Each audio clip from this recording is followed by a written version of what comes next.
G'day fishers.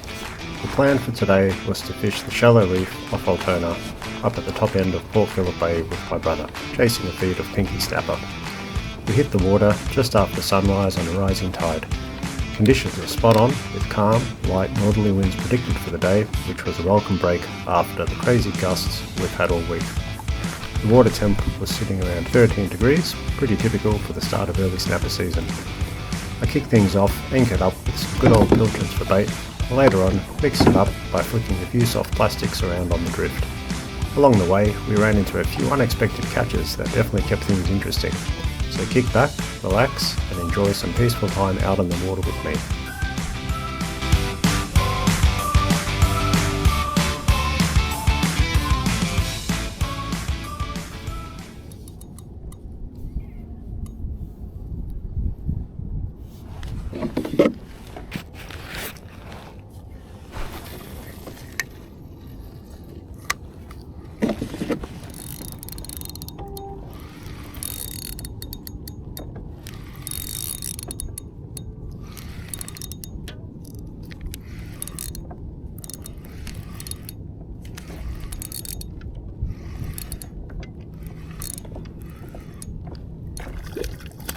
The first pinky to start the day. Just a small fella, but good to get a bite.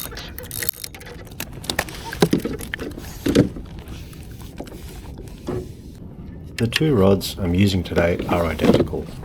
They're a Silstar 6'6" crystal power tip 3 to 6 kilo 1-piece rod paired with a Sedona 4000 reel and spooled with 15-pound monofilament line. They're a composite graphite rod, but are soft in the tip, have a fairly slow action and do behave like a fiberglass rod. I find the length of the rods make them really easy to handle. The full-length EVA grips makes them comfortable to hold, and they seem like a pretty tough build as well. I think they represent really good value for money for their overall robustness and build quality, and they're a great entry point into this style of fishing. I'm running slightly heavier line in case something bigger decides to come along and connect with my bait.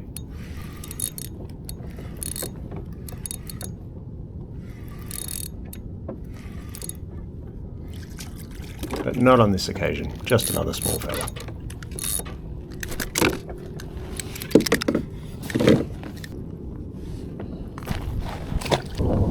A quick change in location, and I noticed something floating on the surface of the water, so I thought I'd check it out.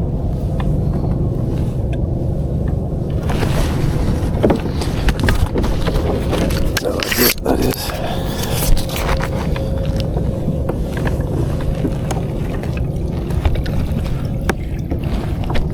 What on earth is that?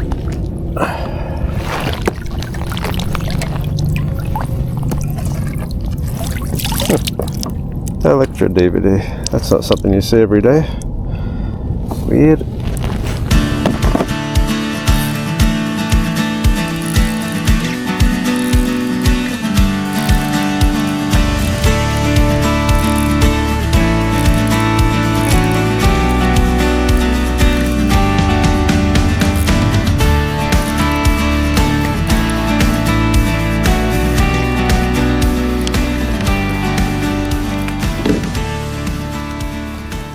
An ever so slightly bigger fish here, but not by much. Nope.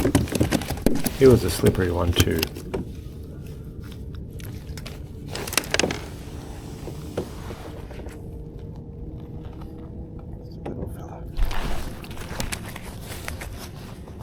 And this is possibly the most clumsiest and uncoordinated catch and release I've ever done.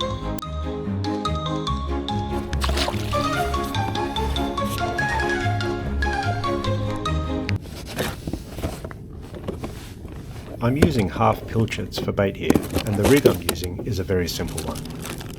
It's a running rig with a very small, size 00 ball sinker that's free to slide up and down the main line connected to a 3/0 octopus hook. That's it. I find this setup works well over the snaggy grounds at Altona.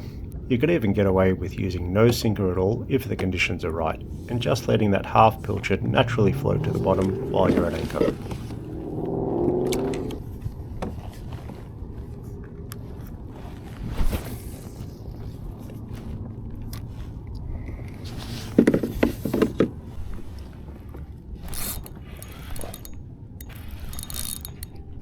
The next bite felt different, and I thought it might be a decent flathead, which would have been a welcome catch.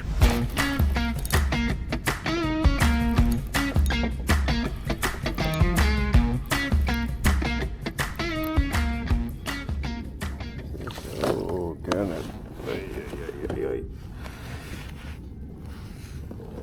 Not the target species. To my surprise, it was a gurnard, also known as a common gurnard perch. One thing you must watch out for with these critters are the large, predominant spines protruding from its head and elsewhere on its body.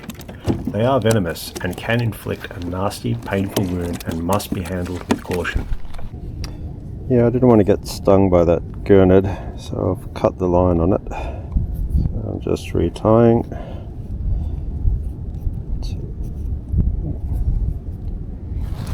Although this fish rates quite high as a table fish, and is considered good eating with its firm, white, flaky flesh, I really ran a bit of a risk bringing it on board the kayak.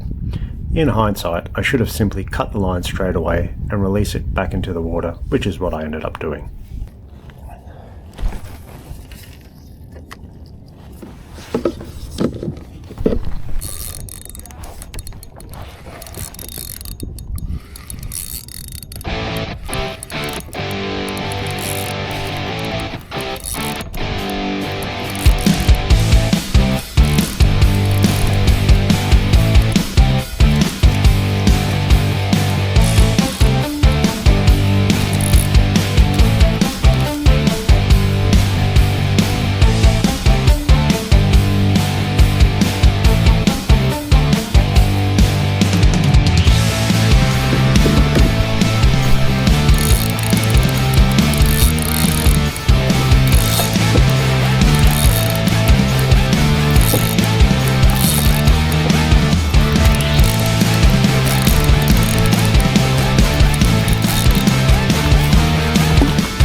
Better size.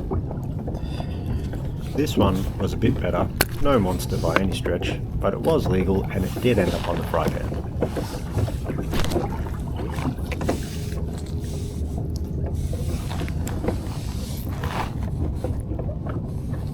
Beautiful colours. Overall, the morning was fairly quiet and my brother thought the same. I decided to change over to using soft plastics, mainly on the drift, in time for the afternoon run-out tide.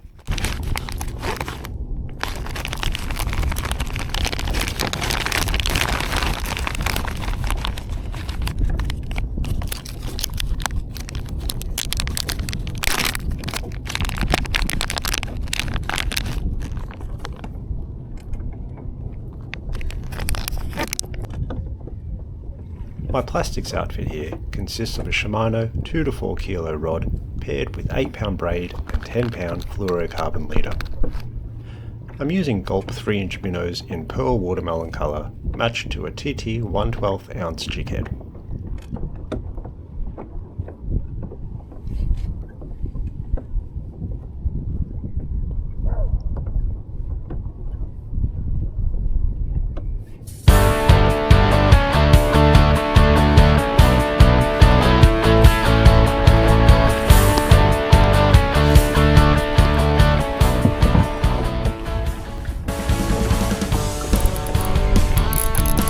Good bite.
I decided to change to a slightly heavier 1/8 jig head as the wind started to pick up in the afternoon.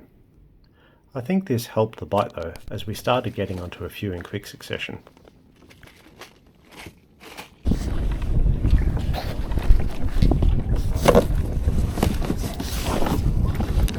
I got a few bites in this spot, so I decided to anchor up. One valuable upgrade to any kayak is an anchor trolley system. I'll cover this in more detail in a later episode, but it basically allows you to pivot the point at which your anchor rope connects to your kayak, and in turn allow you to change the direction you're facing while anchored up.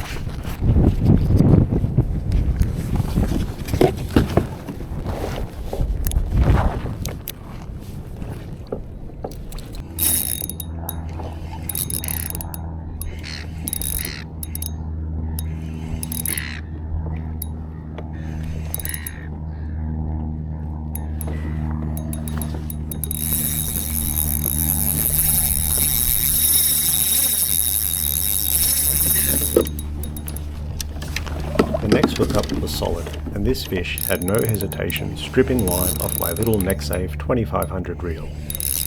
My first thought was that it was a decent pinky, but unfortunately wasn't the case.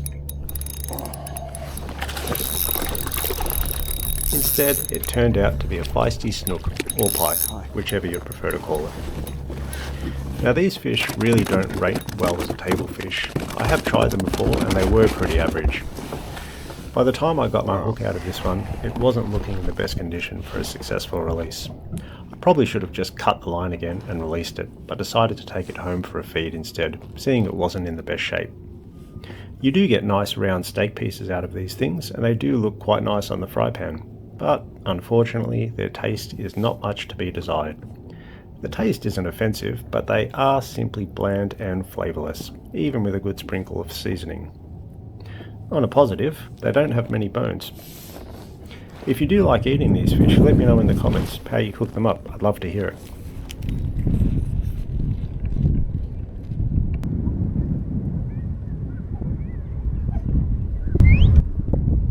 At this point, my brother signalled me to anchor up next to him, as he was getting a few bites, so I pedalled over and decided to join him. What a good brother's for, eh?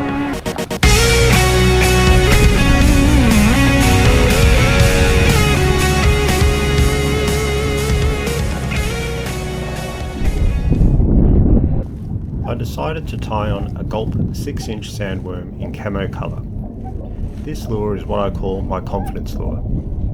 It's incredibly effective at catching a variety of different fish species, and there's not many fish that wouldn't chomp on a worm.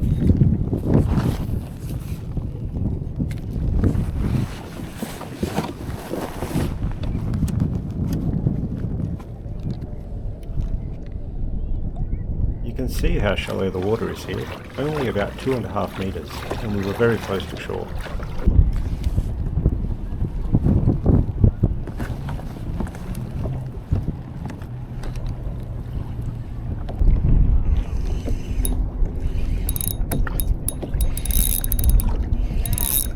Ah, it's off.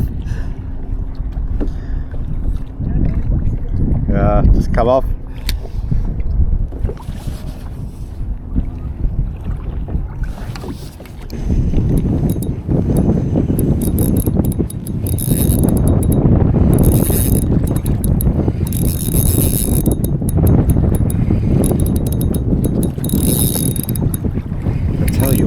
Although these pinky weren't very big by any stretch, they sure did put up a pretty great fight in this shallow water. I think being so shallow, the fish do have more to panic about, so they really give it everything they've got to get away.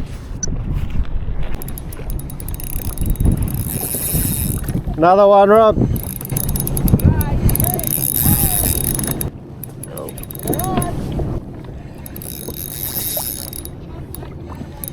Oh yeah.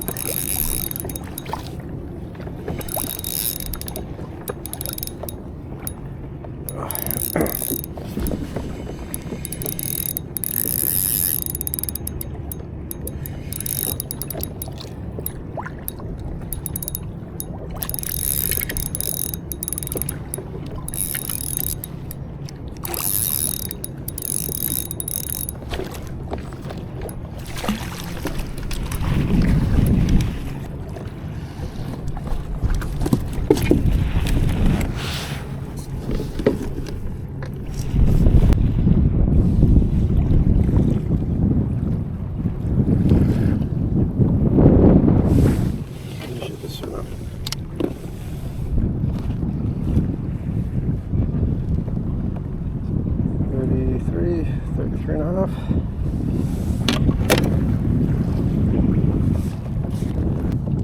The technique I'm using here is a slow roll, followed by a series of extended rod twitches and a brief pause, to try and really make the tail of that worm dance.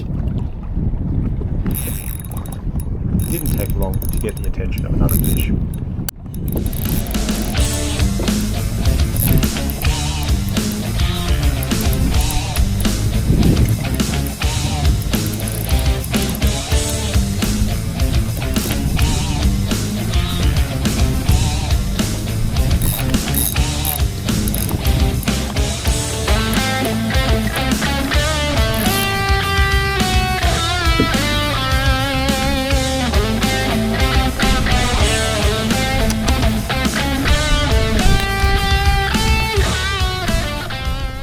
By mid-afternoon, the wind had swung around to a southwesterly, and we decided to call it a day. Overall, quite a slow start to the morning, but had some fun as the bites picked up in the afternoon. No monsters caught for the day, but it was good fun and we got enough for a feed for the family.